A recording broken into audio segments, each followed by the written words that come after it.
economic interest is seen behind the political clauses of the Constitution. Then the document becomes not simply the work of wise men trying to establish a decent and orderly society, but the work of certain groups trying to maintain their privileges, while giving just enough rights and liberties to enough of the people to ensure popular support. In the new government, Madison would belong to one party, the Democrat-Republicans, along with Jefferson and Monroe. Hamilton would belong to the rival party, the Federalists, along with Washington and Adams. But both agreed, one a slaveholder from Virginia, the other a merchant from New York, on the aims of this new government they were establishing. They were anticipating the long, fundamental agreement of the two political parties in the American system. Hamilton wrote elsewhere in the Federalist Papers that the new Union would be able to repress domestic faction and insurrection. He referred directly to Shays' Rebellion. The tempestuous situation from which Massachusetts has scarcely emerged evinces that dangers of this kind are not merely speculative. It was either Madison or Hamilton, the authorship of the individual papers is not always known, who, in Federalist Paper number 63, argued the necessity of a well-constructed Senate as sometimes necessary as a defense to the people against their own temporary errors and delusions, because there are particular moments in public affairs when the people, stimulated by some irregular passion or some illicit advantage, or misled by the artful misrepresentations of interested men, may call for measures which they themselves will afterwards be the most ready to lament and condemn. And in these critical moments, how salutary will be the interference of some temperate and respectable body of citizens in order to check the misguided career and to suspend the blow meditated by the people against themselves until reason, justice, and truth can regain their authority over the public mind. The Constitution was a compromise between slaveholding interests at the South and moneyed interests of the North. For the purpose of uniting the 13 states into one great market for commerce, the Northern delegates wanted laws regulating interstate commerce and urged that such laws require only a majority of Congress to pass. The South agreed to this in return for allowing the trade in slaves to continue for 20 years before being outlawed. Charles Beard warned us that governments, including the government of the United States, are not neutral, that they represent the dominant economic interests, and that their constitutions are intended to serve those interests. One of his critics, Robert E. Brown, Charles Beard and the Constitution, raises an interesting point. Granted that the Constitution omitted the phrase life, liberty, and the pursuit of happiness, which appeared in the Declaration of Independence, and substituted life, liberty, or property. Well, why shouldn't the Constitution protect property? As Brown says about revolutionary America, practically everybody was interested in the protection of property because so many Americans owned property. However, this is misleading. True, there were many property owners, but some people had much more than others. A few people had great amounts of property. Many people had small amounts, others had none. Jackson, Maine found that 1/3 of the population in the Revolutionary period were small farmers, while only 3% of the population had truly large holdings and could be considered wealthy. Still, 1/3 was a considerable number of people who felt they had something at stake in the stability of a new government. This was a larger base of support for government than anywhere in the world at the end of the 18th century. In addition, the city mechanics had an important interest in a government which would protect their work from foreign competition. As Stoughton Lynn puts it, how is it that the city workingmen all over America overwhelmingly and enthusiastically supported the United States Constitution? This was especially true in New York. When the 9th and 10th states had ratified the Constitution, 4,000 New York City mechanics marched with floats and banners to celebrate. Bakers, blacksmiths, brewers, ship joiners and shipwrights, coopers, cartmen, and tailors all marched. What Lind found was that these mechanics, while opposing elite rule in the colonies, were nationalist. Mechanics comprised perhaps half the New York population. Some were wealthy, some were poor, but all were better off than the ordinary laborer, the apprentice, the journeyman, and their prosperity required a government that would protect them against the British hats and shoes and other goods that were pouring into the colonies after the Revolution. As a result, the mechanics often supported wealthy conservatives at the ballot box.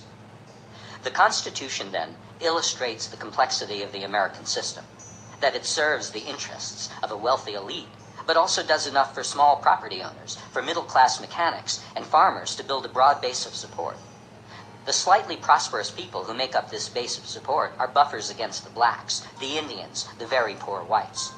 They enable the elite to keep control with a minimum of coercion, a maximum of law, all made palatable by the fanfare of patriotism and unity. The Constitution became even more acceptable to the public at large after the first Congress, responding to criticism, passed a series of amendments known as the Bill of Rights. These amendments seemed to make the new government a guardian of people's liberties to speak, to publish, to worship, to petition, to assemble, to be tried fairly, to be secure at home against official intrusion. It was therefore perfectly designed to build popular backing for the new government. What was not made clear, it was a time when the language of freedom was new and its reality untested, was the shakiness of anyone's liberty when entrusted to a government of the rich and powerful. Indeed, the same problem existed for the other provisions of the Constitution, like the clause forbidding states to impair the obligation of contract, or that giving Congress the power to tax the people and to appropriate money.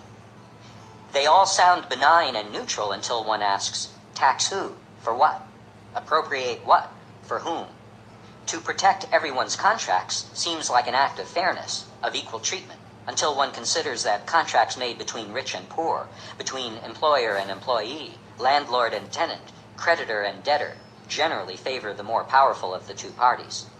Thus, to protect these contracts is to put the great power of the government, its laws, courts, sheriffs, police, on the side of the privileged, and to do it not, as in pre-modern times, as an exercise of brute force against the weak, but as a matter of law. The First Amendment of the Bill of Rights shows that quality of interest hiding behind innocence. Passed in 1791 by Congress, it provided that Congress shall make no law abridging the freedom of speech or of the press. Yet, 7 years after the First Amendment became part of the Constitution, Congress passed a law very clearly abridging the freedom of speech. This was the Sedition Act of 1798, passed under John Adams's administration, at a time when Irishmen and Frenchmen in the United States were looked on as dangerous revolutionaries because of the recent French Revolution and the Irish rebellions. The Sedition Act made it a crime to say or write anything false, scandalous, and malicious against the government, Congress, or the President, with intent to defame them, bring them into disrepute, or excite popular hatreds against them. This act seemed to directly violate the First Amendment, yet it was enforced. 10 Americans were put in prison for utterances against the government, and every member of the Supreme Court in 1798 to 1800, sitting as an appellate judge, held it constitutional. There was a legal basis for this, one known to legal experts, but not to the ordinary American, who would read the First Amendment and feel confident that he or she was protected in the exercise of free speech. That basis has been explained by historian Leonard Levy. Levy points out that it was generally understood, not in the population but in higher circles, that despite the First Amendment, the British common law of seditious libel still ruled in America. This meant that while the government could not exercise prior restraint, that is, prevent an utterance or publication in advance, it could legally punish the speaker or writer afterward. Thus, Congress has a convenient legal basis for the laws it has enacted since that time, making certain kinds of speech a crime. And since punishment after the fact is an excellent deterrent to the exercise of free expression, the claim of no prior restraint itself is destroyed. This leaves the First Amendment much less than the stone wall of protection it seems at first glance. Are the economic provisions in the Constitution enforced just as weakly? We have an instructive example almost immediately in Washington's first administration, when Congress's power to tax and appropriate money was immediately put to use by the Secretary of the Treasury, Alexander Hamilton. Hamilton, believing that government must ally itself with the richest elements of society to make itself strong, proposed to Congress a series of laws, which it enacted, expressing this philosophy. A Bank of the United States was set up as a partnership between the government and certain banking interests. A tariff was passed to help the manufacturers. It was agreed to pay bondholders, most of the war bonds were now concentrated in a small group of wealthy people, the full value of their bonds. Tax laws were passed to raise money for this bond redemption. One of these tax laws was the whiskey tax, which especially hurt small farmers who raised grain that they converted into whiskey and then sold. In 1794, the farmers of western Pennsylvania took up arms and rebelled against the collection of this tax. Secretary of the Treasury Hamilton led the troops to put them down. We see then, in the first years of the Constitution, that some of its provisions, even those paraded most flamboyantly, like the First Amendment, might be treated lightly. Others, like the power to tax, would be powerfully enforced. Still, the mythology around the Founding Fathers persists. To say, as one historian, Bernard Bailyn, has done recently, that the destruction of privilege and the creation of a political system that demanded of its leaders the responsible and humane use of power were their highest aspirations, is to ignore what really happened in the America of these Founding Fathers. Bailyn says, "Everyone knew the basic prescription for a wise and just government. It was so to balance the contending powers in society that no one power could overwhelm the others and, unchecked, destroy the liberties that belong to all. The problem was how to arrange the institutions of government so that this balance could be achieved." Were the Founding Fathers wise and just men trying to achieve a good balance? In fact, they did not want a balance, except one which kept things as they were, a balance among the dominant forces at that time. They certainly did not want an equal balance between slaves and masters, propertyless and property holders, Indians and white. As many as half the people were not even considered by the Founding Fathers as among Bailyn's contending powers in society. They were not mentioned in the Declaration of Independence. They were absent in the Constitution. They were invisible in the new political democracy. They were the women of early America.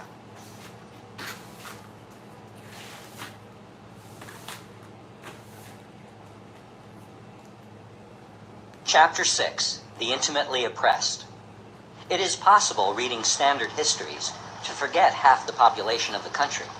The explorers were men, the landholders and merchants men, the political leaders men, the military figures men. The very invisibility of women, the overlooking of women, is a sign of their submerged status.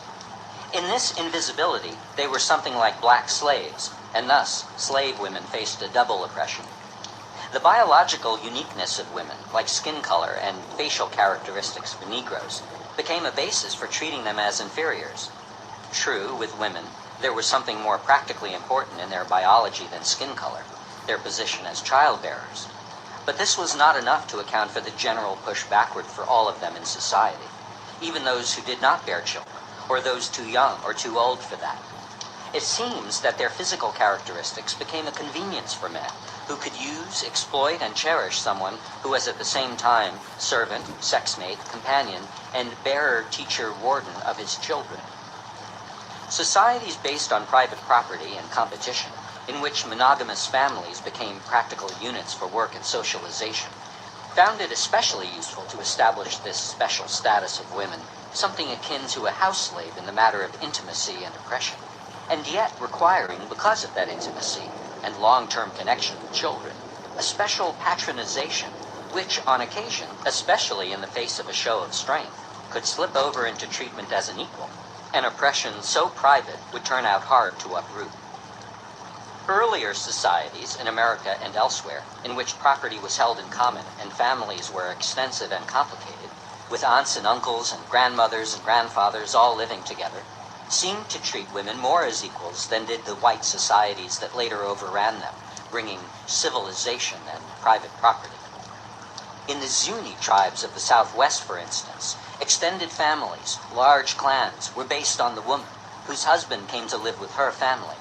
It was assumed that women owned the houses, and the fields belonged to the clans, and the women had equal rights to what was produced. A woman was more secure because she was with her own family, and she could divorce the man when she wanted to, keeping their property. Women in the Plains Indian tribes of the Midwest did not have farming duties, but had a very important place in the tribe as healers, herbalists, and sometimes holy people who gave advice. When bands lost their male leaders, women would become chieftains. Women learned to shoot small bows, and they carried knives, because among the Sioux, a woman was supposed to be able to defend herself against attack.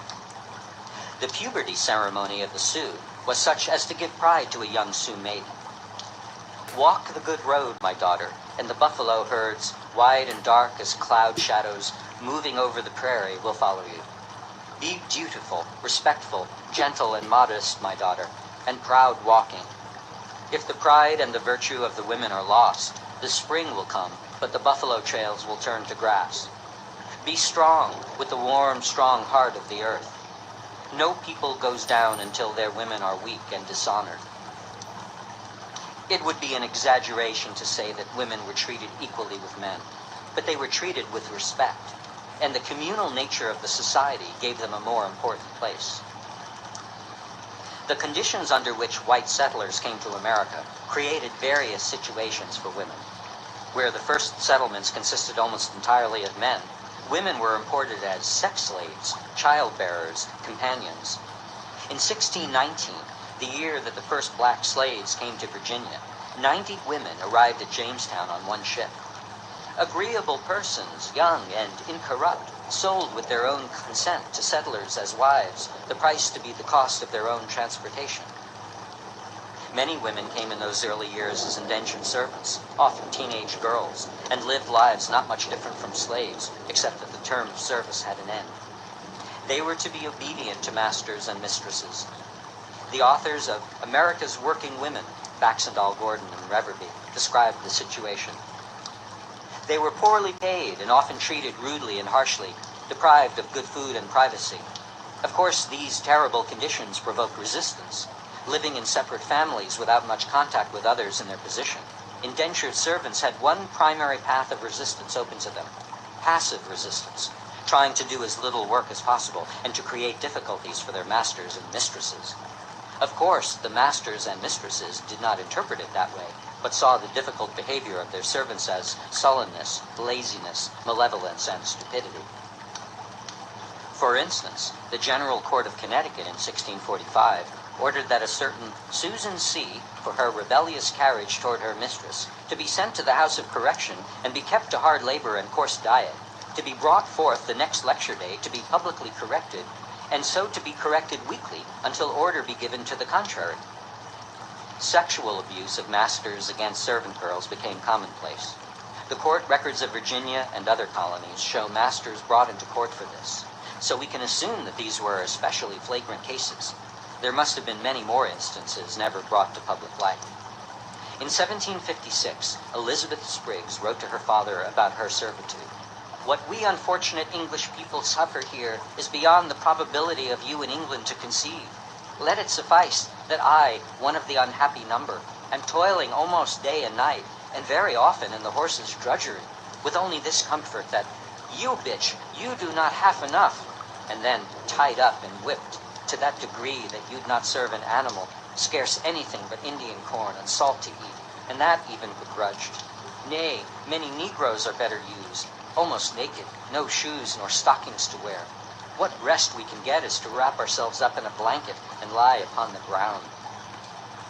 Whatever horrors can be imagined in the transport of black slaves to America must be multiplied for black women, who are often 1/3 of the cargo.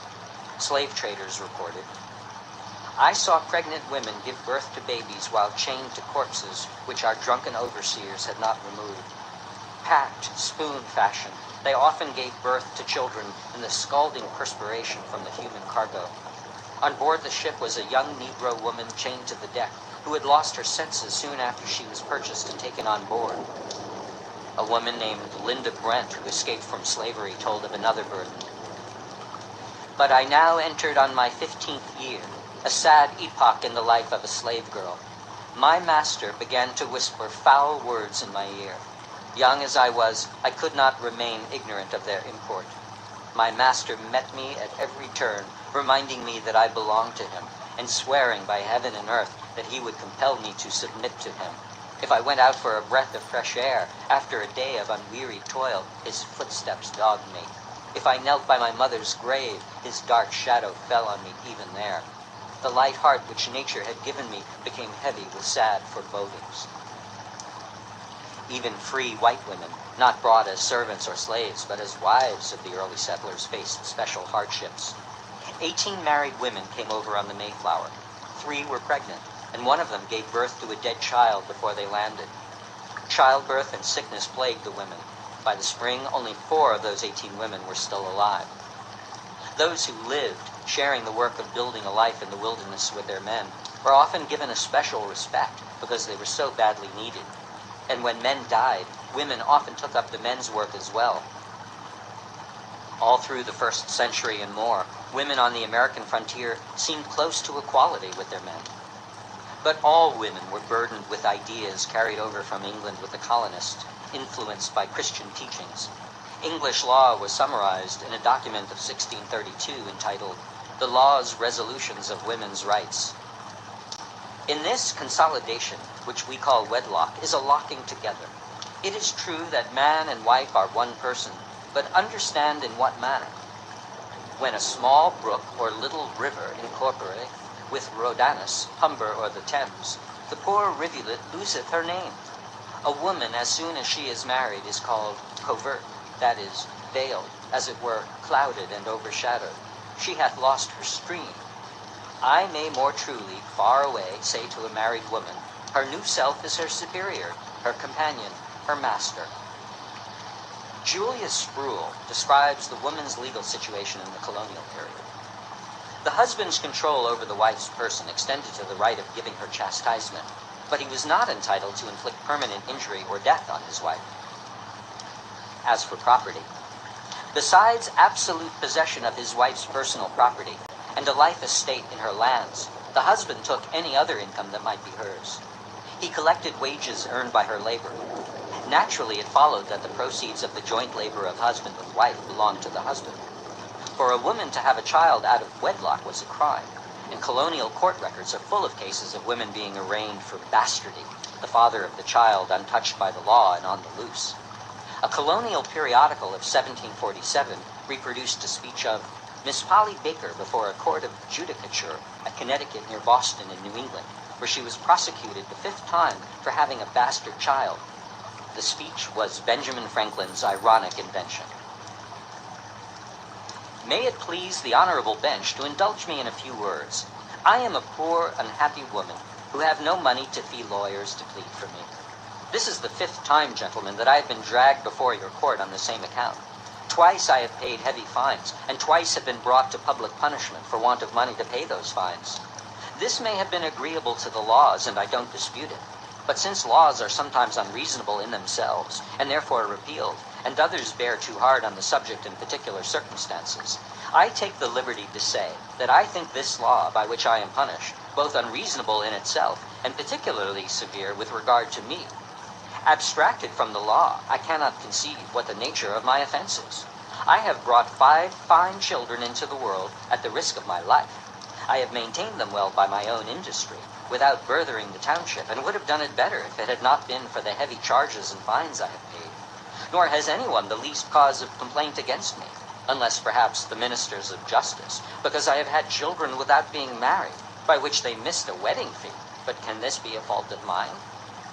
What must poor young women do, whom customs and nature forbid to solicit them then, and who cannot force themselves upon husbands, when the laws take no care to provide them any, and yet severely punish them if they do their duty without them? The duty of the first and great command of nature and nature's God, increase and multiply. A duty from the steady performance of which nothing has been able to deter me, but for its sake I have hazarded the loss of the public esteem, and have frequently endured public disgrace and punishment, and therefore ought, in my humble opinion, instead of a whipping, to have a statue erected to my memory. The father's position in the family was expressed in The Spectator, an influential periodical in America and England. Nothing is more gratifying to the mind of man than power or dominion, and as I am the father of a family, I am perpetually taken up in giving out orders, in prescribing duties, in hearing parties, in administering justice, and in distributing rewards and punishments. In short, sir, I look upon my family as a patriarchal sovereignty, in which I am myself both king and priest. No wonder that Puritan New England carried over this subjection of women. At a trial of a woman for daring to complain about the work a carpenter had done for her, one of the powerful church fathers of Boston, the Reverend John Cotton, said, "That the husband should obey his wife, and not the wife the husband, that is a false principle. For God hath put another law upon women. Wives, be subject to your husbands in all things." A best-selling pocketbook, published in London, was widely read in the American colonies in the 1700s. It was called Advice to a Daughter. You must first lay it down for a foundation in general, that there is inequality in sexes, and that for the better economy of the world. The men, who were to be the lawgivers, had the larger share of reason bestowed upon them, by which means your sex is the greater prepared for the compliance that is necessary for the performance of those duties which seem to be the most properly assigned to it. Your sex wanteth our reason for your conduct, and our strength for your protection. Ours wanteth your gentleness to soften and to entertain us. Against this powerful education, it is remarkable that women nevertheless rebel. Women rebels have always faced special disabilities. They live under the daily eye of their master, and they are isolated one from the other in households, thus missing the daily camaraderie which has given heart to rebels of other oppressed groups.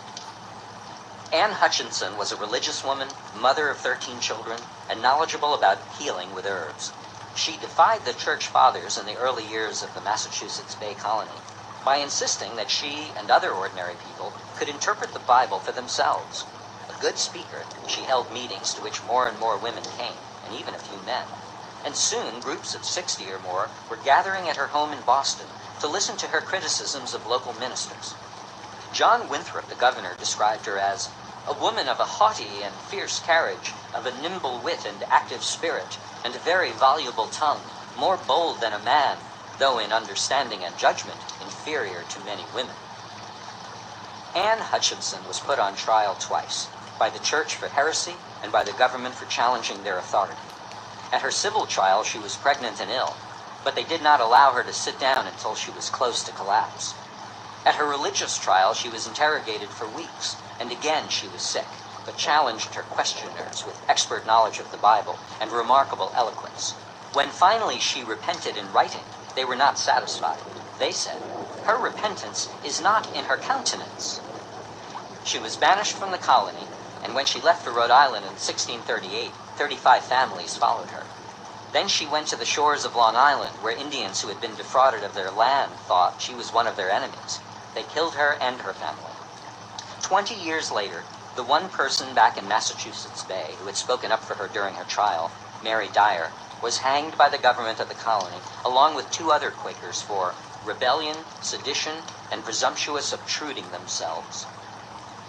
It remained rare for women to participate openly in public affairs, although on the southern and western frontiers conditions made this occasionally possible. Julia Sproul found in Georgia's early records the story of Mary Musgrove Matthews, daughter of an Indian mother and an English father, who could speak the Creek language and became an advisor on Indian affairs to Governor James Oglethorpe of Georgia. Sproul finds that as the communities became more settled, women were thrust back farther from public life and seemed to behave more timorously than before. One petition: "It is not the province of our sex to reason deeply upon the policy of the order." During the Revolution, however, Sproul reports, the necessities of war brought women out into public affairs. Women formed patriotic groups, carried out anti-British actions, wrote articles for independence. They were active in the campaign against the British tea tax, which made tea prices intolerably high. They organized Daughters of Liberty groups, boycotting British goods, urging women to make their own clothes and buy only American-made things. In 1777, there was a women's counterpart to the Boston Tea Party, a coffee party, described by Abigail Adams in a letter to her husband John. One eminent, wealthy, stingy merchant who was a bachelor had a hogshead of coffee in his store, which he refused to sell the committee under 6 shillings per pound. A number of females, some say 100, some say more, assembled with a cart and trunks, marched down to the warehouse and demanded the keys which he refused to deliver, upon which one of them seized him by his neck and tossed him into the cart. Upon his finding no quarter, he delivered the keys, when they tipped out the cart and discharged him, then opened the warehouse, hoisted out the coffee themselves, put it into the trunks, and drove off. A large concourse of men stood amazed, silent spectators of the whole transaction. It has been pointed out by women historians recently that the contributions of working-class women in the American Revolution have been mostly ignored.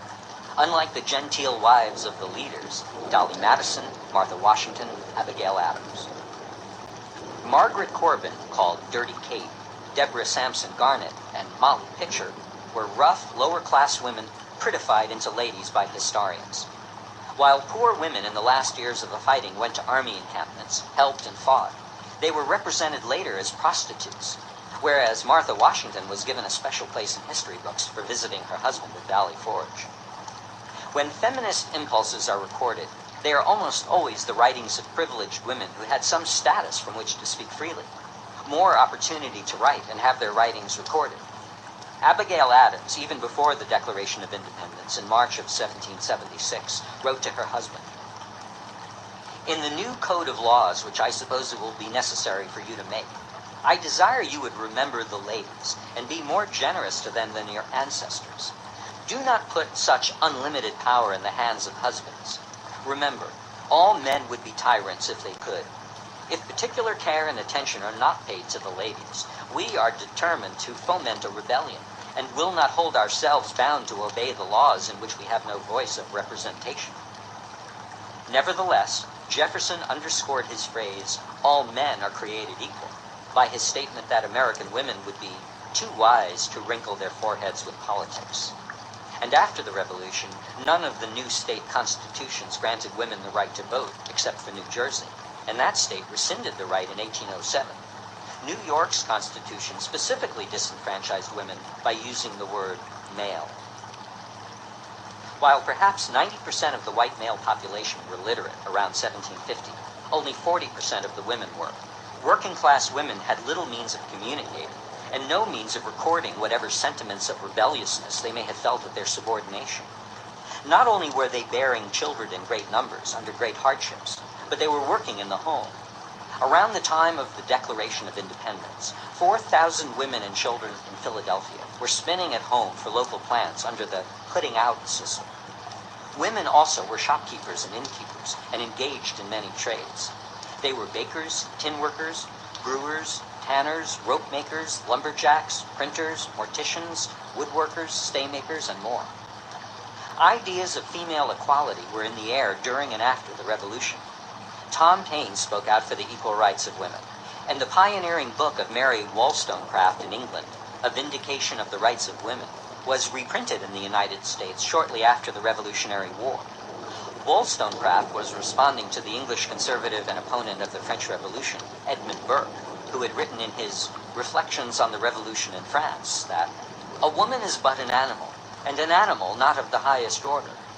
She wrote, "I wish to persuade women to endeavor to acquire strength, both of mind and body, and to convince them that soft phrases, susceptibility of heart, delicacy of sentiment, and refinement of taste are almost synonymous with epithets of weakness, and that those beings who are only the objects of pity and that kind of love will soon become objects of contempt.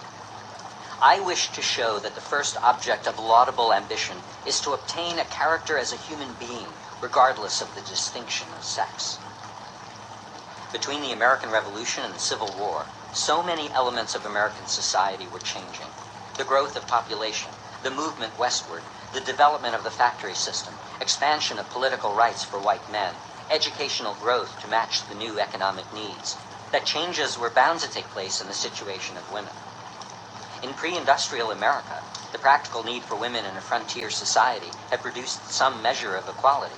Women worked at important jobs, publishing newspapers, managing tanneries, keeping taverns, engaging in skilled work. In certain professions, like midwifery, they had a monopoly. Nancy Cott tells of a grandmother, Martha Moore Ballard, on a farm in Maine in 1795, who baked and brewed, pickled and preserved, spun and sewed, made soap and dipped candles, and who in 25 years as a midwife delivered more than 1,000 babies. Since education took place inside the family, women had a special role there. There was complex movement in different directions. Now women were being pulled out of the house and into industrial life, while at the same time there was pressure for women to stay home where they were more easily controlled. The outside world, breaking into the solid cubicle of the home, created fears and tensions in the dominant male world, and brought forth ideological controls to replace the loosening family controls. The idea of the woman's place, promulgated by men, was accepted by many women. As the economy developed, men dominated as mechanics and tradesmen, and aggressiveness became more and more defined as a male trait. Women, perhaps precisely because more of them were moving into the dangerous world outside, were told to be passive. clothing styles developed, for the rich and middle class, of course, but as always there was the intimidation of style even for the poor, in which the weight of women's clothes, corsets and petticoats, emphasized female separation from the world of activity. It became important to develop a set of ideas taught in church, in school, and in the family, to keep women in their place even as that place became more and more unsettled. Barbara Welter, Dimity Convictions, has shown how powerful was the cult of true womanhood in the years after 1820. The woman was expected to be pious. A man writing in The Ladies' Repository, "Religion is exactly what a woman needs, for it gives her that dignity that best suits her dependence."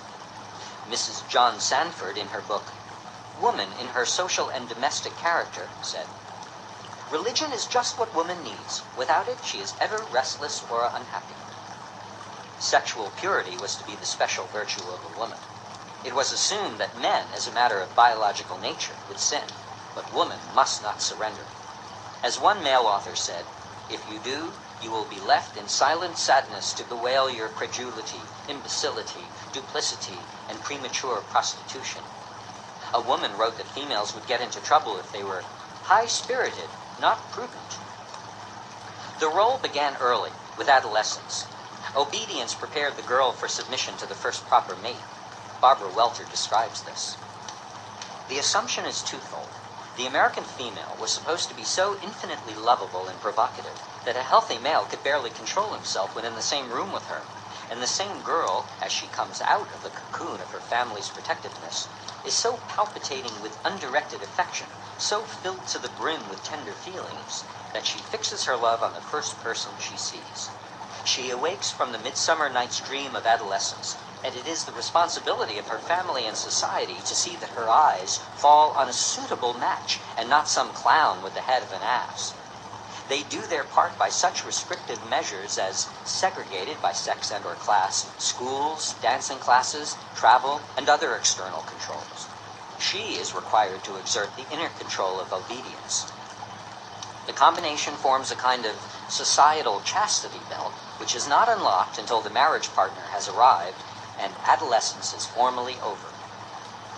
When Amelia Bloomer in 1851 suggested in her feminist publication that women wear a kind of short skirt and pants to free themselves from the encumbrances of traditional dress, this was attacked in the popular women's literature.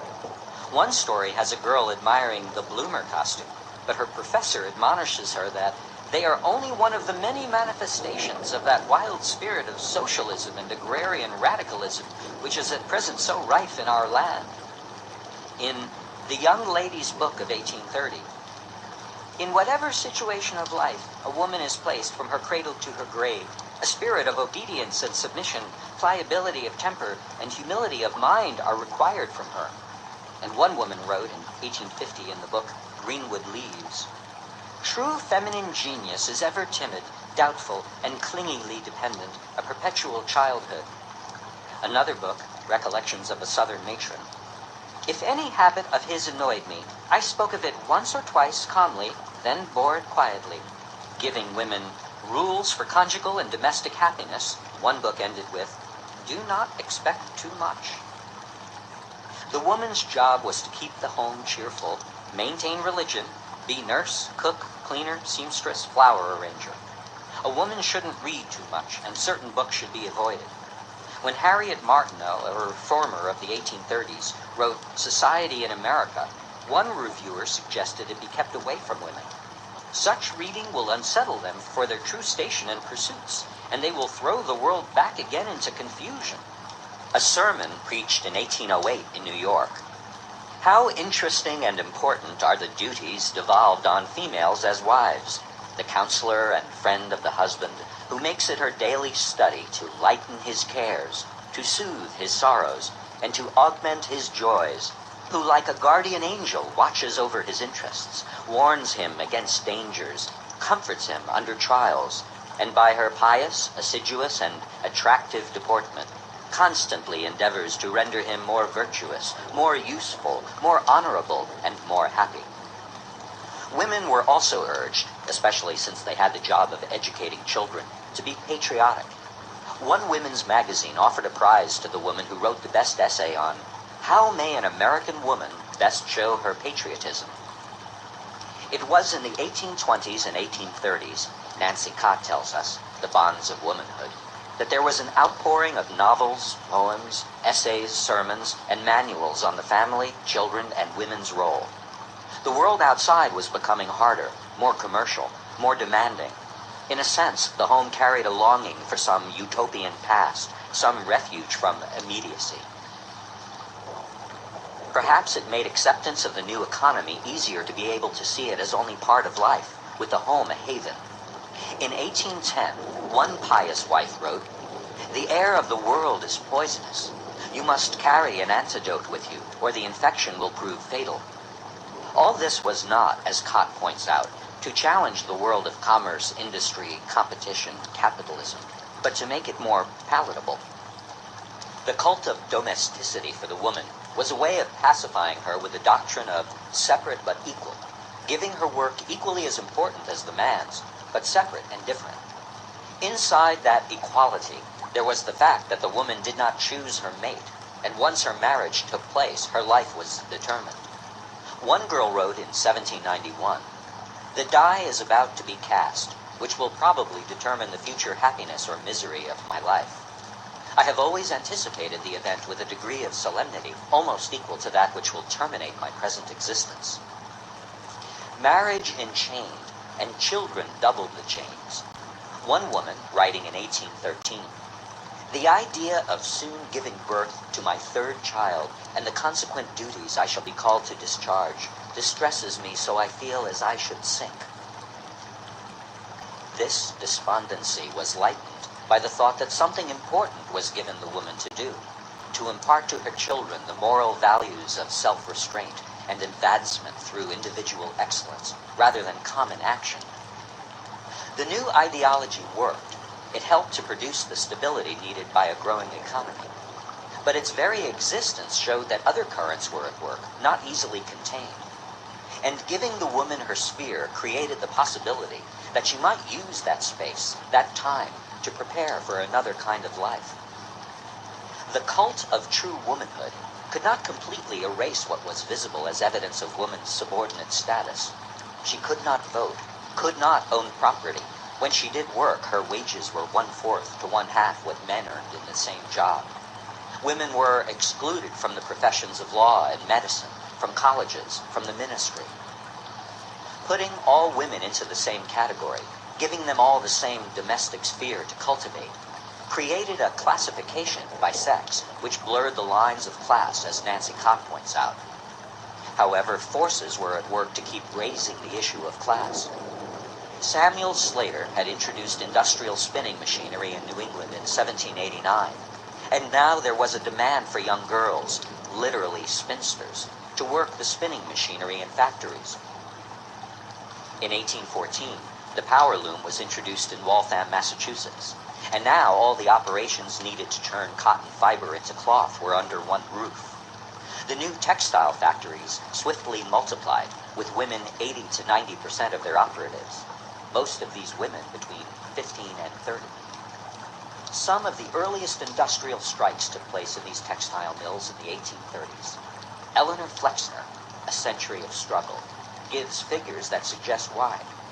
Women's daily average earnings in 1836 were less than 37.5 cents, and thousands earned 25 cents a day, working 12 to 16 hours a day. In Pawtucket, Rhode Island in 1824 came the first known strike of women factory workers. 202 women joined men in protesting a wage cut and longer hours, but they met separately. 4 years later, women in Dover, New Hampshire struck alone. And in Lowell, Massachusetts in 1834, when a young woman was fired from her job, other girls left their looms, one of them climbing the town pump and making, according to a newspaper report, a flaming Mary Wollstonecraft speech on the rights of women and the iniquities of the moneyed aristocracy, which produced a powerful effect on her auditors, and they determined to have their own way if they died for it. A journal kept by an unsympathetic resident of Chicopee, Massachusetts, recorded an event on May 2nd, 1843. Great turnout among the girls, After breakfast this morning, a procession preceded by a painted window curtain for a banner went round the square, the number 16.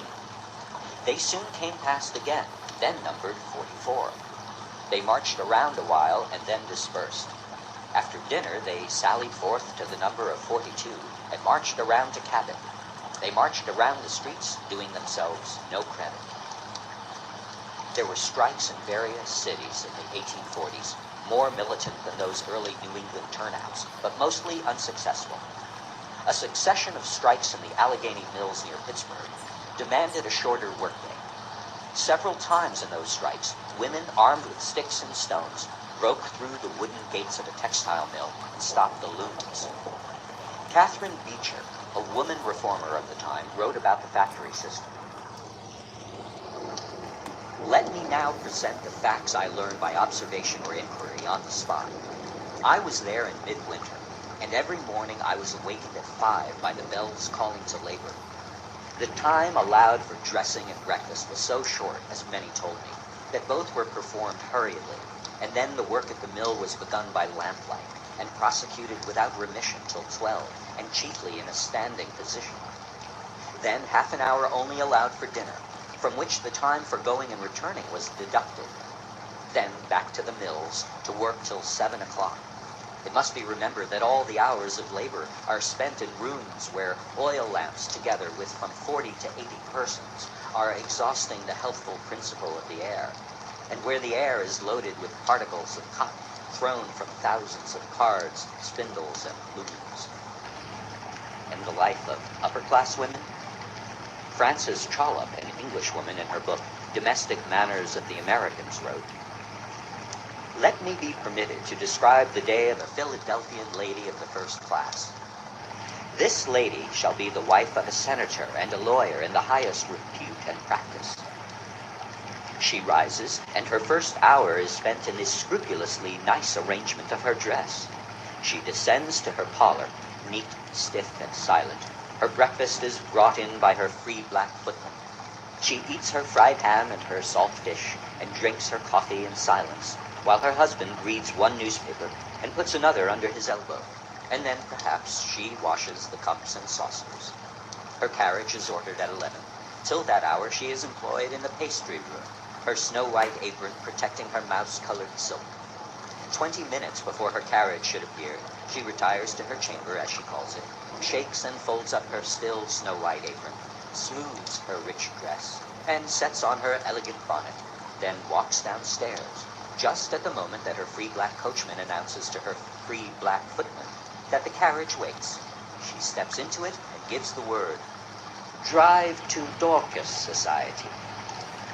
We also requested to appeal to the gallantry of the men of this city, and respectfully asked them not to be present at this meeting, as those for whose benefit it is called prefer to deliberate by themselves." Around that time, the New York Herald carried a story about 700 females, generally of the most interesting state and appearance, meeting in their endeavor to remedy the wrongs and oppressions under which they labored. The Herald editorialized about such meetings. We very much doubt whether it will terminate in much good to female labor of any description. All combinations end in nothing.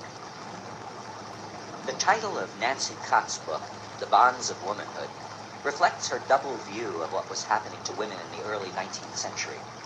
They were trapped in the bonds of the new ideology of women's sphere in the home, and when forced out to work in factories or even in middle-class professions, found another kind of bondage.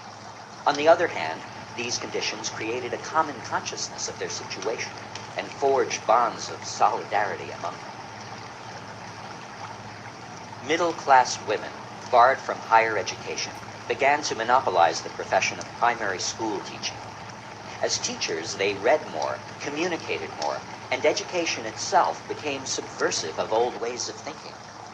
They began to write for magazines and newspapers and started some ladies' publications.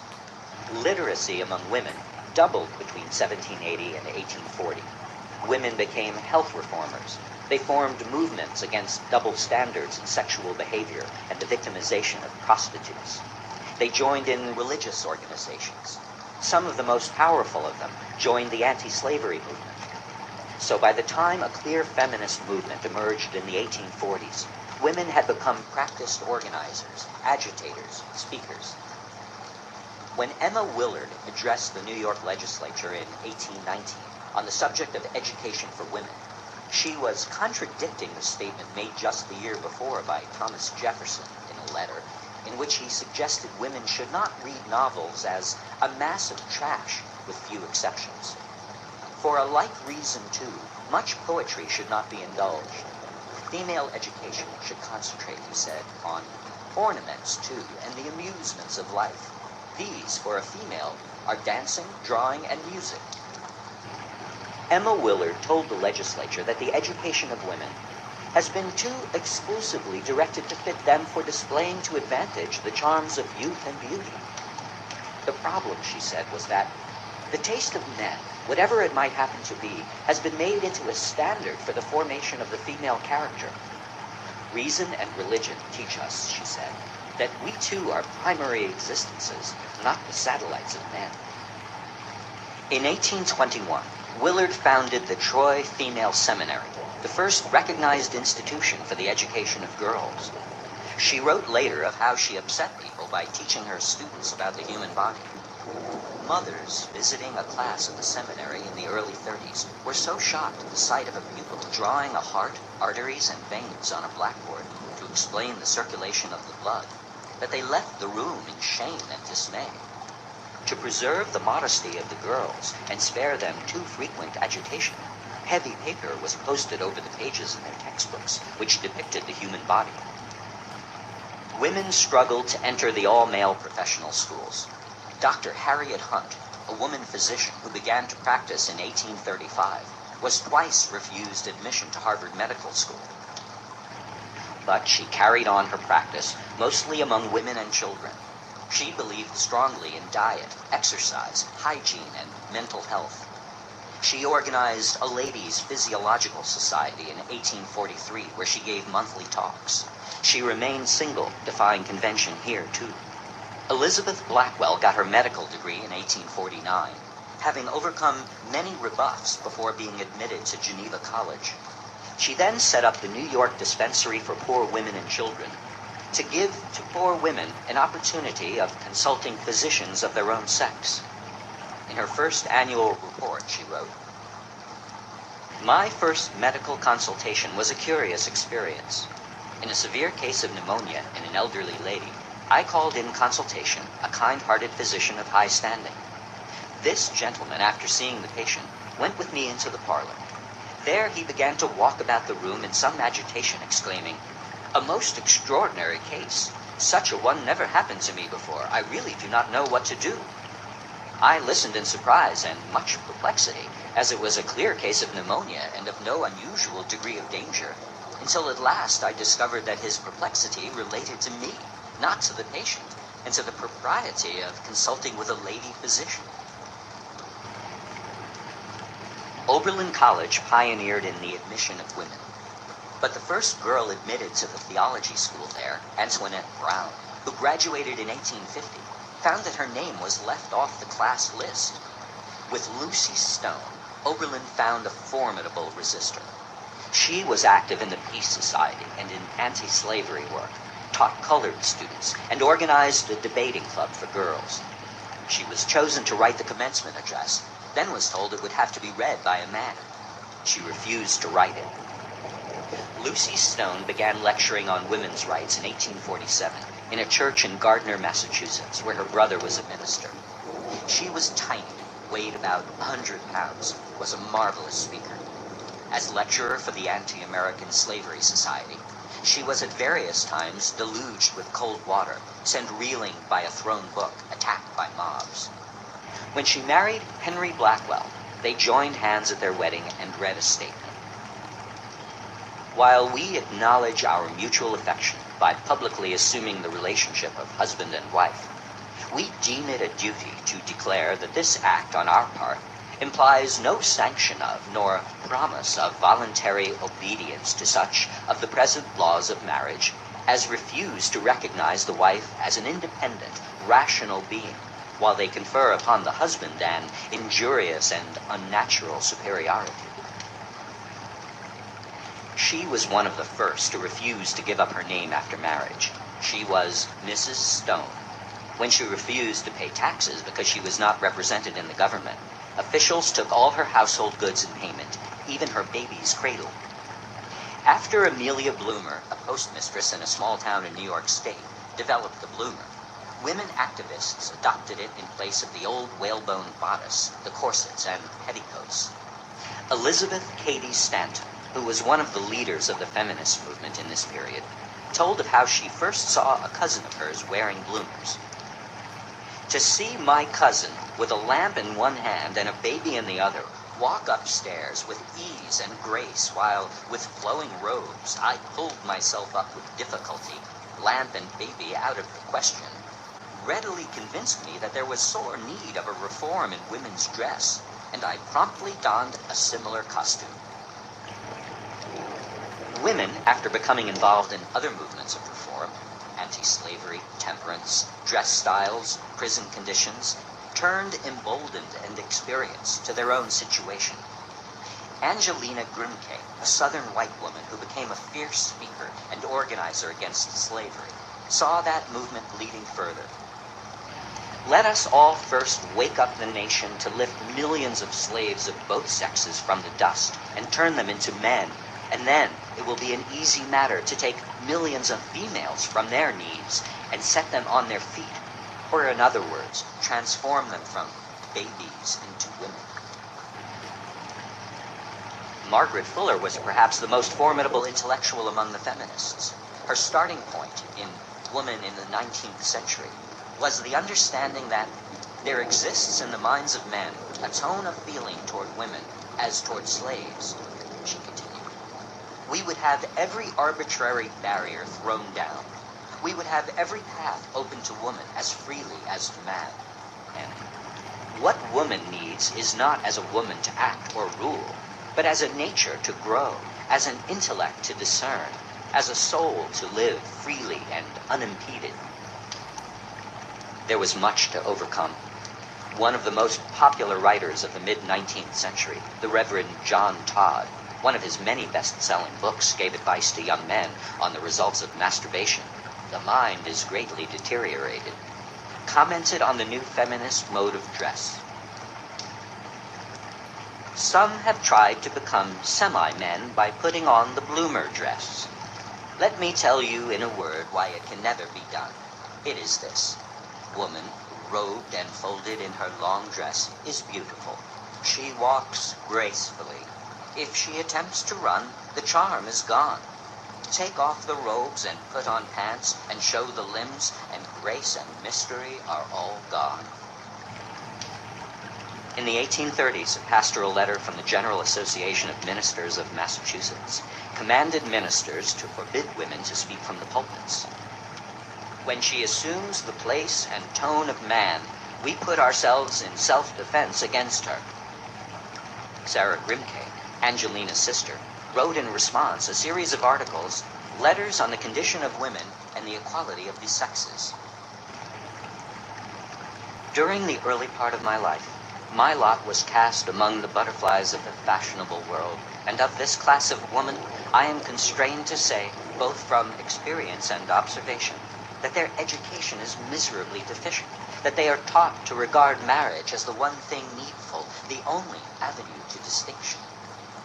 She said, I ask no favors from my sex. I surrender not our claim to equality. All I ask of our brethren is that they will take their feet from off our necks and permit us to stand upright on the ground which God has designed us to occupy. To me it is perfectly clear that whatsoever it is morally right for a man to do, it is morally right for a woman to do. Sarah could write with power. Angelina was a firebrand speaker. Once she spoke 6 nights in a row at the Boston Opera House. To the argument of some well-meaning fellow abolitionists that they should not advocate sexual equality because it was so outrageous to the common mind that it would hurt the campaign for the abolition of slavery, she responded, we cannot push abolitionism forward with all our might until we take up the stumbling block out of the road. If we surrender the right to speak in public this year, we must surrender the right to petition next year, and the right to write the year after, and so on. What then can women do for the slave when she herself is under the feet of man and chained into silence? Angelina was the first woman in 1838 to address a committee of the Massachusetts state legislature on anti-slavery petitions. She later said, "I was so near fainting under the tremendous pressure of feeling." Her talk attracted a huge crowd, and a representative from Salem proposed that a committee be appointed to examine the foundations of the State House of Massachusetts to see whether it will bear another lecture from Miss Grimke. Speaking out on other issues prepared the way for speaking out on the situation of women. Dorothea Dix, in 1843, addressed the legislature of Massachusetts on what she saw in the prisons and almshouses in the Boston area. "I tell what I have seen, painful and shocking as the details often are. I proceed, gentlemen, briefly to call your attention to the present state of insane persons confined within this Commonwealth in cages, closets, cellars, stalls, pens, chained, naked, beaten with rods, and lashed into obedience." Francis Wright was a writer, founder of a utopian community, immigrant from Scotland in 1824, a fighter for the emancipation of slaves, for birth control and sexual freedom. She wanted free public education for all children over 2 years of age in state-supported boarding schools. She expressed in America what the utopian socialist Charles Fourier had said in France, that the progress of civilization depended on the progress of women. In her words, "I shall venture the assertion that until women assume the place in society which good sense and good feeling alike assign to them, human improvement must advance but feebly. Men will ever rise or fall to the level of the other sex. Let them not imagine that they know aught of the delights which intercourse with the other sex can give, until they have felt the sympathy of mind with mind and heart with heart, until they bring into that intercourse every affection, every talent, every confidence, every refinement, every respect. Until power is annihilated on one side, fear and obedience on the other, and both restored to their birthright, equality." Women put in enormous work in anti-slavery societies all over the country, gathering thousands of petitions to Congress. Eleanor Flexner writes in A Century of Struggle, "Today, countless file boxes in the National Archives in Washington bear witness to that anonymous and heartbreaking labor. The petitions are yellowed and frail, glued together page on page, covered with inkblots, signed with scratchy pens, with an occasional erasure by one who fearfully thought better of so bold an act. They bear the names of women's anti-slavery societies from New England to Ohio." In the course of this work, events were set in motion that carried the movement of women for their own equality racing alongside the movement against slavery. In 1840, a World Anti-Slavery Society convention met in London. After a fierce argument, it was voted to exclude women, but it was agreed they could attend meetings in a curtained enclosure. The women sat in silent protest in the gallery, and William Lloyd Garrison, one abolitionist who had fought for the rights of women, sat with them. It was at that time that Elizabeth Cady Stanton met Lucretia Mott and others, and began to lay the plans that led to the first women's rights convention in history. It was held at Seneca Falls, New York, where Elizabeth Cady Stanton lived as a mother, a housewife, full of resentment at her condition, declaring, "A woman is a nobody, a wife is everything." She wrote later, "I now fully understood the practical difficulties most women had to contend with in the isolated household, and the impossibility of woman's best development if, in contact, the chief part of her life with servants and children. The general discontent I felt with woman's portion as wife, mother, housekeeper, physician, and spiritual guide, the chaotic condition into which everything fell without her constant supervision, and the wearied, anxious look of the majority of women, impressed me with the strong feeling that some active measures should be taken to remedy the wrongs of society in general, and of women in particular. My experiences at the World Anti-Slavery Convention, all I had read of the legal status of women, and the oppression I saw everywhere, together swept across my soul. I could not see what to do or where to begin. My only thought was a public meeting for protest and discussion. An announcement was put in the Seneca County Courier calling for a meeting to discuss the rights of woman the 19th and 20th of July. 300 women and some men came. A declaration of principles was signed at the end of the meeting by 68 women and 32 men. It made use of the language and rhythm of the Declaration of Independence. When, in the course of human events, it becomes necessary for one portion of the family of man to assume among the people of the earth a position different from that they have hitherto occupied, we hold these truths to be self-evident, that all men and women are created equal, that they are endowed by their Creator with certain inalienable rights, that among these are life, liberty, and the pursuit of happiness. The history of mankind is a history of repeated injuries and usurpations on the part of man toward woman, having in direct object the establishment of an absolute tyranny over her. To prove this, let facts be submitted to a candid world. Then came the list of grievances. No right to vote, no right to her wages or to property, no rights in divorce cases, no equal opportunity in employment, no entrance to colleges, ending with, he had endeavored in every way that he could to destroy her confidence in her own powers, to lessen her self-respect, and to make her willing to lead a dependent and abject life. And then a series of resolutions including that all laws which prevent woman from occupying such a station in society as her conscience shall dictate, or which place in her position inferior to that of man, are contrary to the great precept of nature, and therefore of no force or authority. A series of women's conventions in various parts of the country followed the one at Seneca Falls. At one of these, in 1851, an aged black woman who had been born a slave in New York, tall, thin, wearing a gray dress and white turban, listened to some male ministers who had been dominating the discussion. This was Sojourner Truth. She rose to her feet and joined the indignation of her race to the indignation of her sex. That man over there says that woman needs to be helped into carriages and lifted over ditches. Nobody ever helps me into carriages or over mud puddles or gives me any best place. And ain't I a woman? Look at my arm. I have plowed and planted and gathered into barns, and no man could head me. And ain't I a woman? I would work as much and eat as much as a man when I could get it, and bear the lash as well. And ain't I a woman? I have borne 13 children and seen 'em most all sold off to slavery. And when I cried out with my mother's grief, none but Jesus heard me. And ain't I a woman?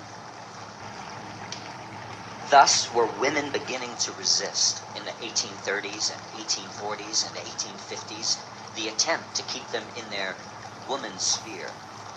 They were taking part in all sorts of movements for prisoners, for the insane, for black slaves, and also for all women. In the midst of these movements, there exploded with the force of government and the authority of money a quest for more land, an urge for national expansion.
Chapter 7. As long as grass grows or water runs. If women of all the subordinate groups in a society dominated by rich white males were closest to home, indeed in the home, the most interior, then the Indians were the most foreign, the most exterior. Women, because they were so near and so needed, were dealt with more by patronization than by force. The Indian, not needed, indeed an obstacle, could be dealt with by sheer force, except that sometimes the language of paternalism preceded the burning of villages. And so Indian removal, as it has been politely called, cleared the land for white occupancy between the Appalachians and the Mississippi, cleared it for cotton in the south and grain in the north, for expansion, immigration, canals, railroads, new cities, and the building of a huge continental empire clear across to the Pacific Ocean. The cost in human life cannot be accurately measured, in suffering not even roughly measured. Most of the history books given to children pass quickly over it. Statistics tell the story. We find these in Michael Rogan's Fathers and Children. In 1790, there were 3,900,000 Americans, and most of them lived within 50 miles of the Atlantic Ocean. By 1830, there were 13 million Americans, and by 1840, 4,500,000 had crossed the Appalachian Mountains into the Mississippi Valley, that huge expanse of land crisscrossed by rivers flowing into the Mississippi from east and west. In 1820, 120,000 Indians lived east of the Mississippi. By 1844, fewer than 30,000 were left. Most of them had been forced to migrate westward, but the word force cannot convey what happened. In the Revolutionary War, almost every important Indian nation fought on the side of the British. The British signed for peace and went home. The Indians were already home, and so they continued fighting the Americans on the frontier in a set of desperate holding operations. Washington's war-enfeebled militia could not drive them back. After scouting forces were demolished one after the other, he tried to follow a policy of conciliation. His Secretary of War, Henry Knox, said, "The Indians, being the prior occupants, possess the right of the soil." His Secretary of State, Thomas Jefferson, said in 1791 that where Indians lived within state boundaries, they should not be interfered with, and that the government should remove white settlers who tried to encroach on them. But as whites continued to move westward, the pressure on the national government increased. By the time Jefferson became president in 1800, there were 700,000 white settlers west of the mountains. They moved into Ohio, Indiana, Illinois in the north, into Alabama and Mississippi in the south. These whites outnumbered the Indians about 8-1. Jefferson now committed the federal government to promote future removal of the Creek and the Cherokee from Georgia. Aggressive activity against the Indians mounted in the Indiana Territory under Governor William Henry Harrison. When Jefferson doubled the size of the nation by purchasing the Louisiana Territory from France in 1803, thus extending the western frontier from the Appalachians across the Mississippi to the Rocky Mountains, he thought the Indians could move there. He proposed to Congress that Indians should be encouraged to settle down on smaller tracts and do farming.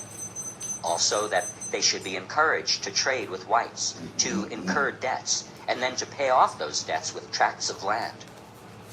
Two measures are deemed expedient. First, to encourage them to abandon hunting. Secondly, to multiply trading houses among them, leading them thus to agriculture, to manufactures and civilization. Jefferson's talk of agriculture, manufactures, civilization is crucial.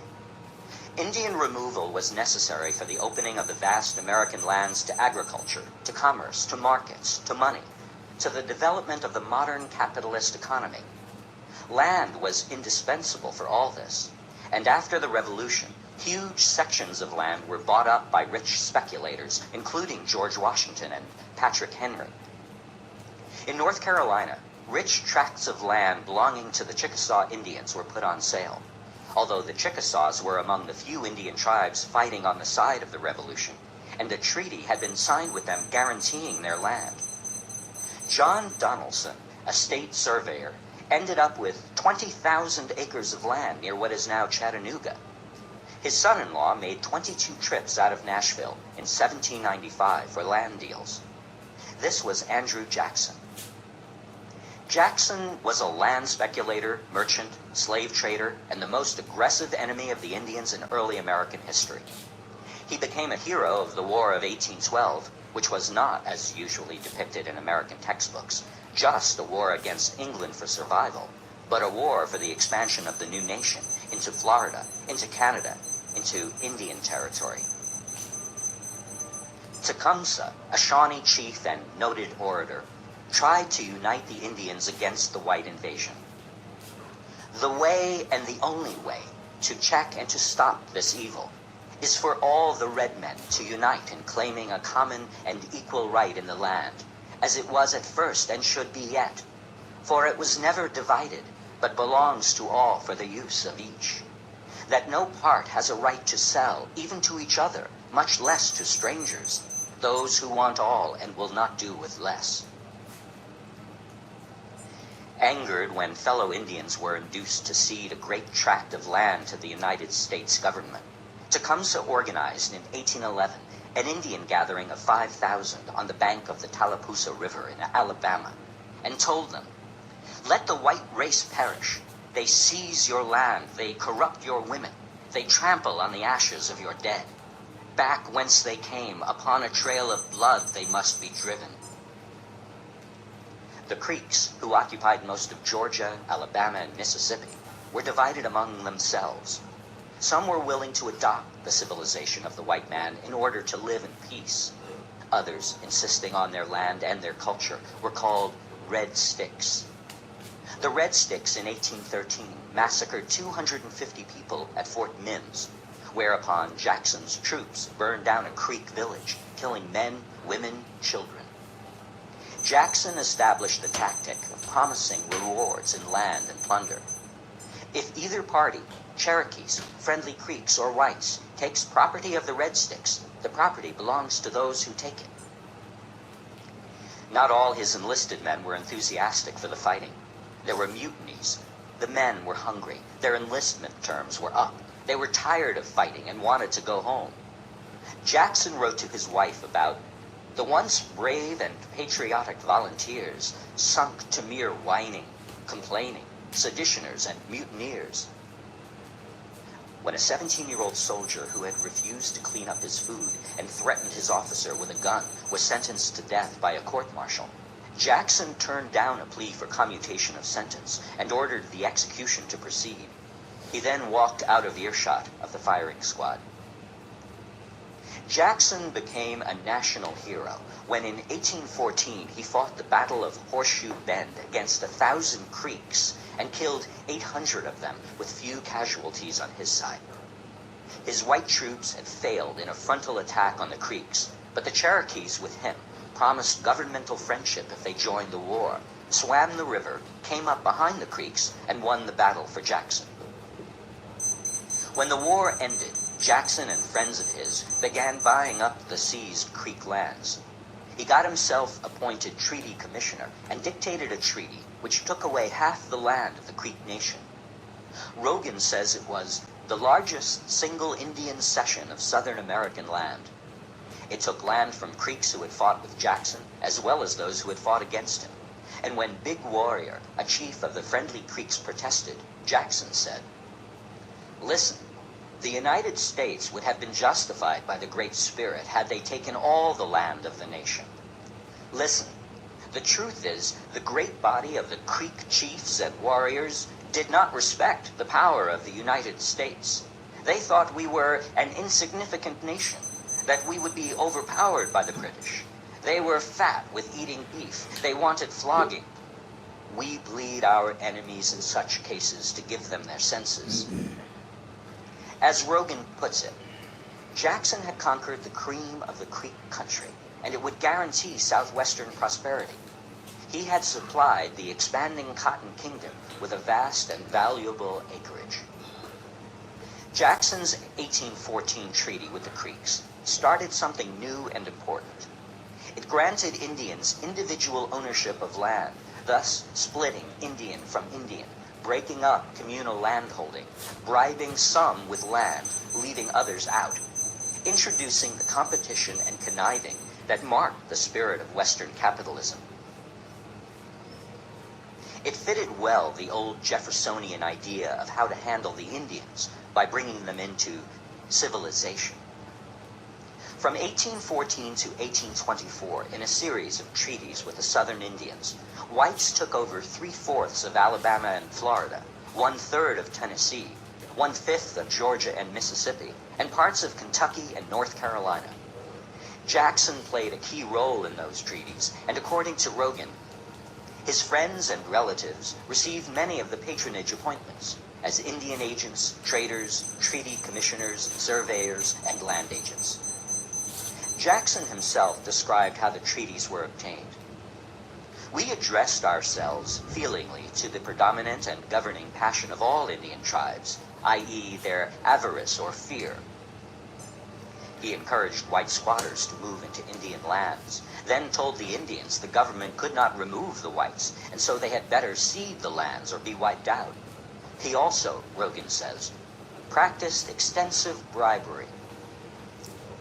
These treaties, these land grabs, laid the basis for the Cotton Kingdom, the slave plantations.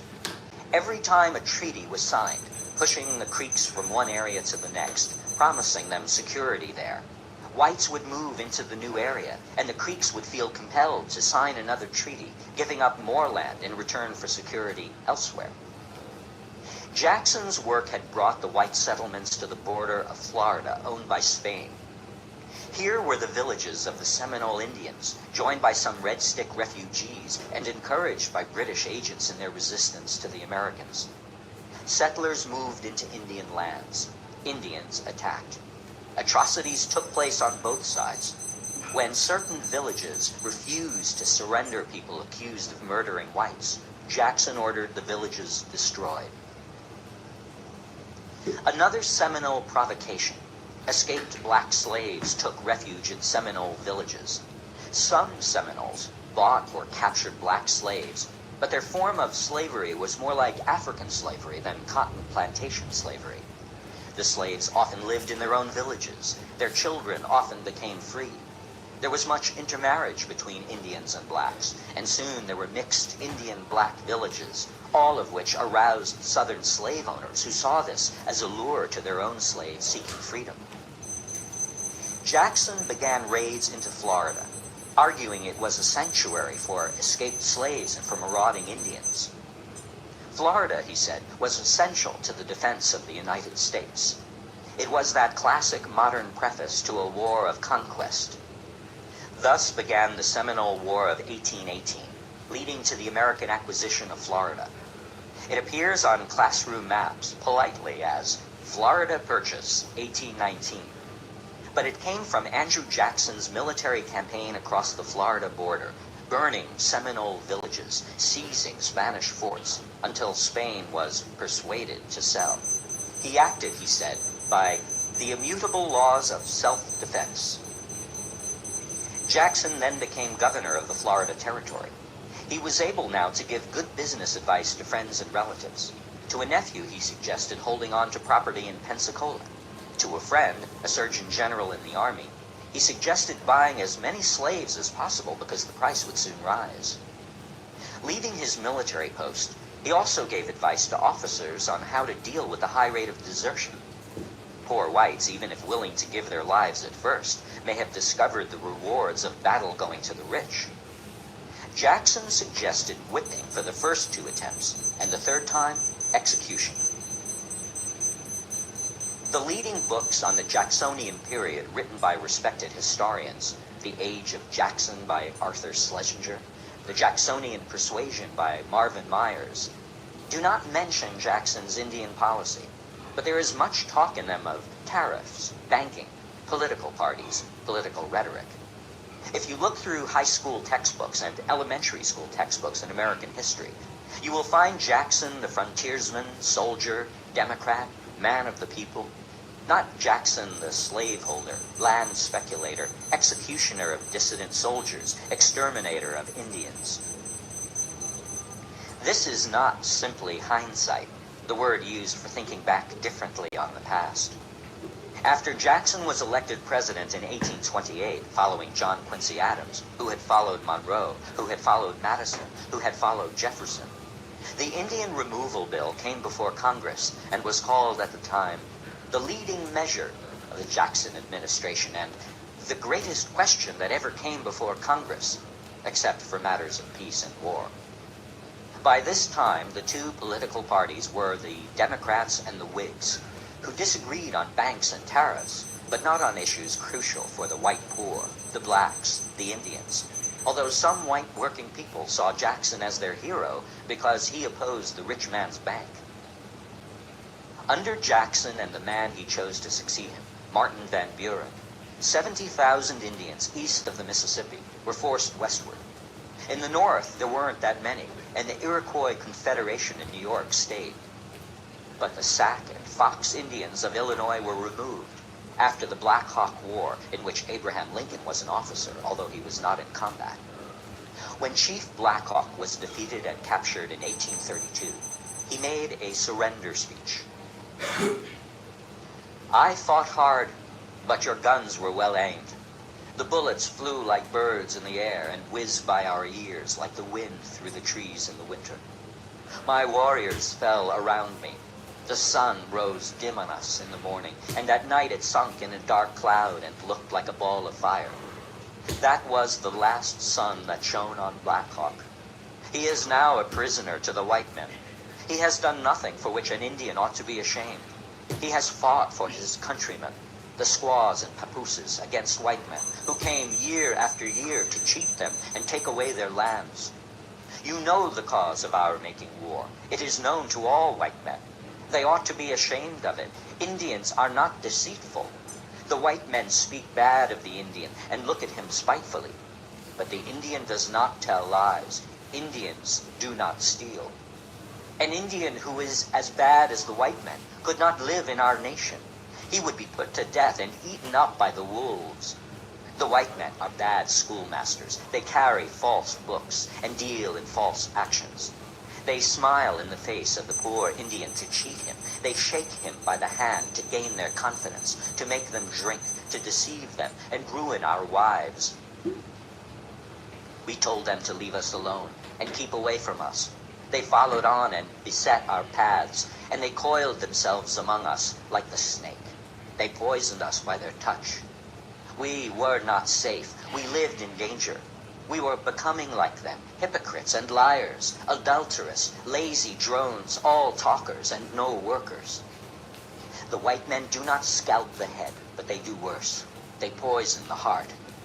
Farewell, my nation. Farewell to Black Hawk. Black Hawk's bitterness may have come in part from the way he was captured. Without enough support to hold out against the white troops, with his men starving, hunted, pursued across the Mississippi, Black Hawk raised the white flag.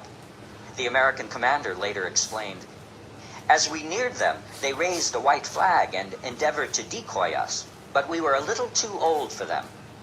The soldiers fired, killing women and children as well as warriors. Black Hawk fled. He was pursued and captured by Sioux in the hire of the army. A government agent told the Sac and Fox Indians, "Our great father will forbear no longer. He has tried to reclaim them and they grow worse. He is resolved to sweep them from the face of the earth. If they cannot be made good, they must be killed." The removal of the Indians was explained by Lewis Cass, Secretary of War, Governor of the Michigan Territory, Minister to France, presidential candidate. A principle of progressive improvement seems almost inherent in human nature. We are all striving in the career of life to acquire riches of honor or power or some other object whose possession is to realize the daydreams of our imaginations, and the aggregate of these efforts constitutes the advance of society. But there is little of this in the constitution of our savages. Cass, pompous, pretentious, honored, Harvard gave him an honorary Doctor of Laws degree in 1836 at the height of Indian removal, claimed to be an expert on the Indians. But he demonstrated again and again, in Richard Drinnan's words, violence in the American experience, winning the West, a quite marvelous ignorance of Indian life. As governor of the Michigan Territory, Cass took millions of acres from the Indians by treaty. We must frequently promote their interest against their inclination. His article in the North American Review in 1830 made the case for Indian removal. We must not regret, he said, the progress of civilization and improvement, the triumph of industry and art by which these regions have been reclaimed, and over which freedom, religion, and science are extending their sway. He wished that all this could have been done with a smaller sacrifice, that the aboriginal population had accommodated themselves to the inevitable change of their condition. But such a wish is vain. A barbarous people, depending for subsistence upon the scanty and precarious supplies furnished by the chase, cannot live in contact with a civilized community. Drinnan comments on this, writing in 1969, "Here were all the necessary grounds for burning villages and uprooting natives, Cherokee and Seminole, and later Cheyenne, Philippine, and Vietnamese. If the Indians would only move to new lands across the Mississippi," Cass promised in 1825 at a treaty council with Shawnees and Cherokees, "the United States will never ask for your land there. This I promise you in the name of your great father, the President. That country he assigns to his red people, to be held by them and their children's children forever." The editor of the North American Review, for whom Cass wrote this article, told him that his project only defers the fate of the Indians. In half a century, their condition beyond the Mississippi will be just what it is now on this side. Their extinction is inevitable. As Drinnan notes, Cass did not dispute this, yet published his article as it was. Everything in the Indian heritage spoke out against leaving their land. A council of Creeks offered money for their land, saying, "We would not receive money for land in which our fathers and friends are buried." An old Choctaw chief said, responding years before to President Monroe's talk of removal, "I am sorry I cannot comply with the request of my father. We wish to remain here, where we have grown up as the herbs of the woods, and do not wish to be transplanted into another soil." A Seminole chief had said to John Quincy Adams, "Here our navel strings were first cut, and the blood from them sunk into the earth and made the country dear to us." Not all the Indians responded to the white officials' common designation of them as children and the president as father. It was reported that when Tecumseh met with William Henry Harrison, Indian fighter and future president, the interpreter said, "Your father requests you to take a chair." Tecumseh replied, "My father, the sun is my father, and the earth is my mother. I will repose upon her bosom." As soon as Jackson was elected president, Georgia, Alabama, and Mississippi began to pass laws to extend the state's rule over the Indians in their territory. These laws did away with the tribe as a legal unit, outlawed tribal meetings, took away the chiefs' powers, made the Indians subject to militia duty and state taxes, but denied them the right to vote, to bring suits, or to testify in court. Indian territory was divided up, to be distributed by state lottery. Whites were encouraged to settle on Indian land. However, federal treaties and federal laws gave Congress, not the states, authority over the tribes. The Indian Trade and Intercourse Act, passed by Congress in 1802, said there could be no land cessions except by treaty with a tribe, and said federal law would operate in Indian territory. Jackson ignored this and supported state action. It was a neat illustration of the uses of the federal system. Depending on the situation, blame could be put on the states, or on something even more elusive, the mysterious law before which all men, sympathetic as they were to the Indian, must bow. As Secretary of War, John Eaton explained to the Creeks of Alabama, Alabama itself was an Indian name, meaning, "Here we may rest." It is not your great father who does this, but the laws of the country, which he and every one of his people is bound to regard. The proper tactic had now been found. The Indians would not be forced to go west, but if they chose to stay, they would have to abide by state laws, which destroyed their tribal and personal rights and made them subject to endless harassment and invasion by white settlers coveting their land. If they left, however, the federal government would give them financial support and promise them lands beyond the Mississippi. Jackson's instructions to an army major sent to talk to the Choctaws and Cherokees put it this way: "Say to my red Choctaw children and my Chickasaw children to listen. My white children of Mississippi have extended their law over their country. Where they now are, say to them, their father cannot prevent them from being subject to the laws of the state of Mississippi. The general government will be obliged to sustain the states in the exercise of their right. Say to the chiefs and warriors that I am their friend, that I wish to act as their friend, but they must, by removing from the limits of the states of Mississippi and Alabama, and by being settled on the lands I offer them, put it in my power to be such. There, beyond the limits of any state, in possession of land of their own, which they shall possess as long as grass grows or water runs. I am and will protect them and be their friend and father." That phrase, "as long as grass grows or water runs," was to be recalled with bitterness by generations of Indians.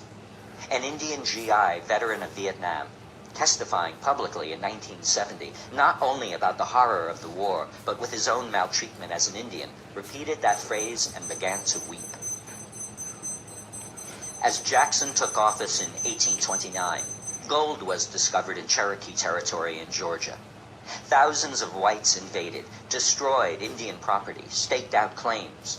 Jackson ordered federal troops to remove them, but also ordered Indians as well as whites to stop mining. Then he removed the troops. The whites returned, and Jackson said he could not interfere with Georgia's authority. The white invaders seized land and stock, forced Indians to sign leases, beat up Indians who protested, sold alcohol to weaken resistance, killed game which Indians needed for food. But to put all the blame on white mobs, Rogan says, would be to ignore the essential roles played by planter interests and government policy decisions. Food shortages, whiskey, and military attacks began a process of tribal disintegration. Violence by Indians upon other Indians increased. Treaties made under pressure and by deception broke up Creek, Choctaw, and Chickasaw tribal lands into individual holdings, making each person a prey to contractors, speculators, and politicians. The Chickasaws sold their land individually at good prices and went west without much suffering. The Creeks and Choctaws remained on their individual plots, but great numbers of them were defrauded by land companies. According to one Georgia bank president, a stockholder in a land company, stealing is the order of the day. Indians complained to Washington, and Lewis Cass replied, "Our citizens were disposed to buy and the Indians to sell. The subsequent disposition which shall be made of these payments seems to be utterly beyond the reach of the government. The improvident habits of the Indian cannot be controlled by regulations. If they waste it, as waste it they too often will, it is deeply to be regretted, yet still it is only exercising a right conferred upon them by the treaty." The Creeks, defrauded of their land, short of money and food, refused to go west. Starving Creeks began raiding white farms, while Georgia militia and settlers attacked Indian settlements. Thus began the Second Creek War.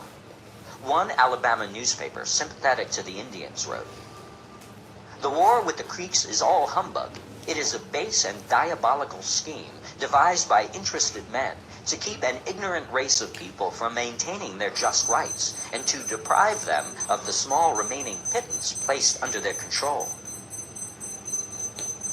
A Creek man more than 100 years old named Speckled Snake reacted to Andrew Jackson's policy of removal.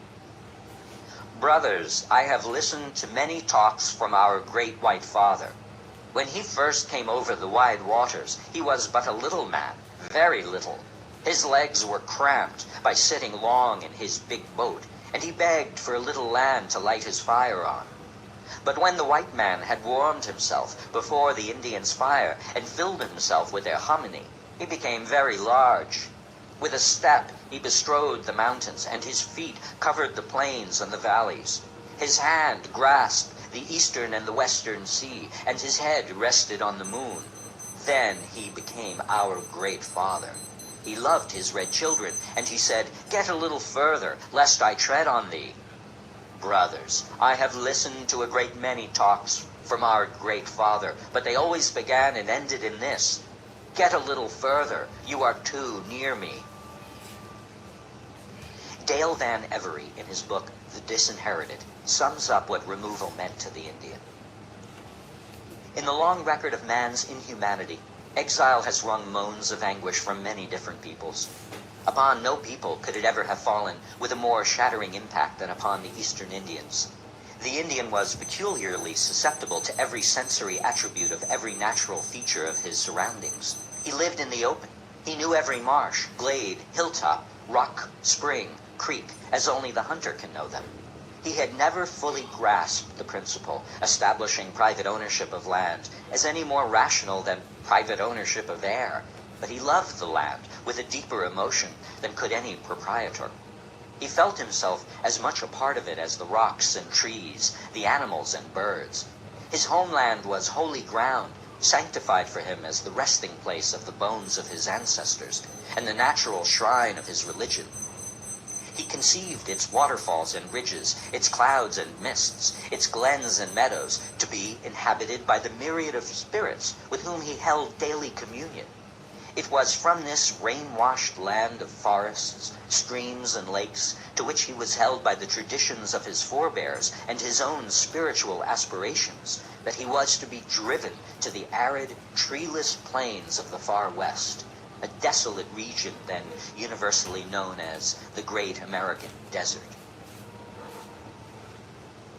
According to Van Every, just before Jackson became president in the 1820s, after the tumult of the War of 1812 and the Creek War, the Southern Indians and the whites had settled down, often very close to one another, and were living in peace in a natural environment which seemed to have enough for all of them. They began to see common problems. Friendships developed. White men were allowed to visit the Indian communities, and Indians often were guests in white homes.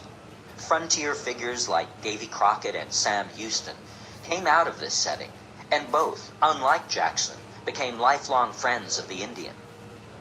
The forces that led to removal did not come, Van Every insists, from the poor white frontiersmen who were neighbors of the Indians. They came from industrialization and commerce, the growth of populations, of railroads and cities, the rise in value of land, and the greed of businessmen. Party managers and land speculators manipulated the growing excitement. Press and pulpit whipped up the frenzy. Out of that frenzy, the Indians were to end up dead or exiled, the land speculators richer, the politicians more powerful. As for the poor white frontiersman, he played the part of a pawn, pushed into the first violent encounters, but soon dispensable. There had been 3 voluntary Cherokee migrations westward into the beautiful wooded country of Arkansas, but there the Indians found themselves almost immediately surrounded and penetrated by white settlers, hunters, trappers. These West Cherokees now had to move farther west, this time to arid land too barren for white settlers. The federal government, signing a treaty with them in 1828, announced the new territory as a permanent home, which shall under the most solemn guarantee of the United States be and remain theirs forever. It was still another lie, and the plight of the Western Cherokees became known to the 3/4 of the Cherokees who were still in the East, being pressured by the white man to move on. With 17,000 Cherokees surrounded by 900,000 whites in Georgia, Alabama, and Tennessee, the Cherokees decided that survival required adaptation to the white man's world. They became farmers, blacksmiths, carpenters, masons, owners of property. A census of 1826 showed 22,000 cattle, 7,600 horses, 46,000 swine, 726 looms, 2,488 spinning wheels, 172 wagons, 2,943 plows, 10 sawmills, 31 grist mills, 62 blacksmith shops, 8 cotton machines, 18 schools. The Cherokees' language, heavily poetic, metaphorical, beautifully expressive, supplemented by dance, drama, and ritual, had always been a language of voice and gesture. Now their chief, Sequoyah, invented a written language which thousands learned. The Cherokees' newly established Legislative Council voted money for a printing press, which on February 21, 1828, began publishing a newspaper, the Cherokee Phoenix, printed in both English and Sequoyah's Cherokee. Before this, the Cherokee had, like Indian tribes in general, done without formal government. Oops. Chapter 8. Take nothing by conquest.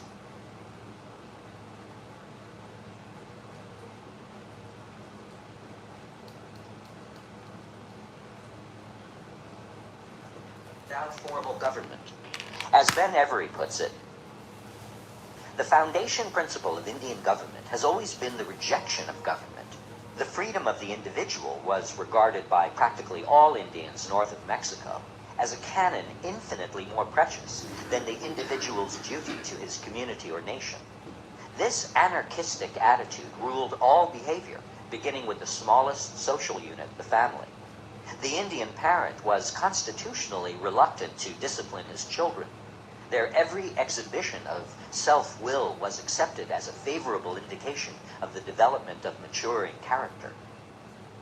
There was an occasional assembling of a council with a very loose and changing membership, whose decisions were not enforced except by the influence of public opinion. A Moravian minister who lived among them described Indian society. Thus has been maintained for ages, without convulsions and without civil discords, this traditional government of which the world, perhaps, does not offer another example.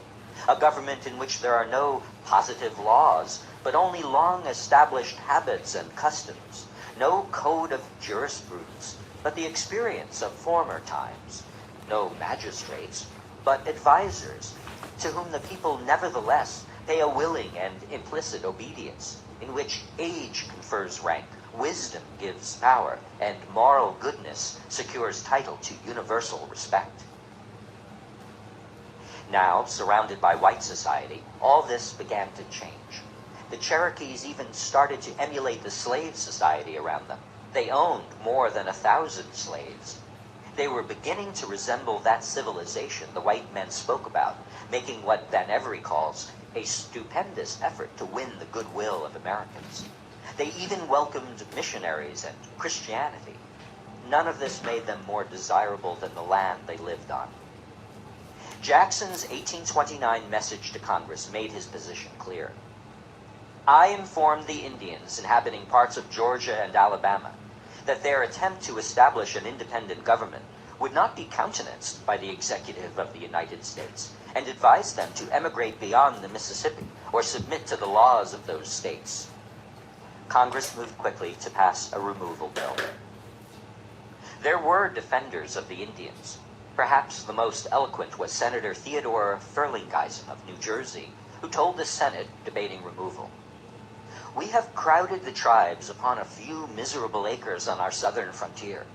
It is all that is left to them of their once boundless forests, and still, like the horse leech, our insatiated cupidity cries, 'Give, give!' Sir, do the obligations of justice change with the color of the skin?" The North was, in general, against the removal bill. The South was for it. It passed the House 102 to 97. It passed the Senate narrowly. It did not mention force, but provided for helping the Indians to move. What it implied was that if they did not, they were without protection, without funds, and at the mercy of the states. Now the pressures began on the tribes one by one. The Choctaws did not want to leave, but 50 of their delegates were offered secret bribes of money and land, and the Treaty of Dancing Rabbit Creek was signed. Choctaw land east of the Mississippi was ceded to the United States in return for financial help in leaving, compensation for property left behind, food for the first year in their new homes, and a guarantee they would never again be required to move. For 20,000 Choctaws in Mississippi, though most of them hated the treaty, the pressure now became irresistible. Whites, including liquor dealers and swindlers, came swarming onto their lands. The state passed a law making it a crime for Choctaws to try to persuade one another on the matter of removal. In late 1831, 13,000 Choctaws began the long journey west to a land and climate totally different from what they knew. Marshaled by guards, hustled by agents, harried by contractors, they were being herded on the way to an unknown and unwelcome destination like a flock of sick sheep. They went on ox wagons,